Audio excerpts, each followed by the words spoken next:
Hello everyone and welcome to the Subdivision Surface tutorial for Blender.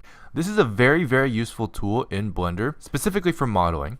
If you go ahead and right click an object, any active object, and you go to the modifiers tab, and you choose a modifier out of this group, one of them being Subdivision Surface, what this modifier does is it subdivides your mesh to give you a higher poly mesh. So you can see here the individual polygons are multiplying every time I press this button. You can go as high as you want.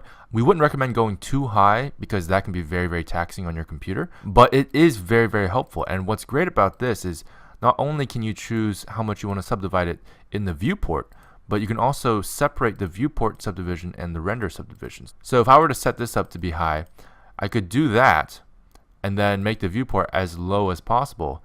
But when you render it, I'm going to go ahead and hit F12 to render. You'll notice it has been subdivided in the render, but in the viewport is still at 0 subdivisions. So it's a very handy tool to save on performance while you're working, but allow you to get a high quality render regardless. Now, there's a few shortcuts involved with Subdivision Surface, and that is, I'm going to go ahead and delete this modifier here.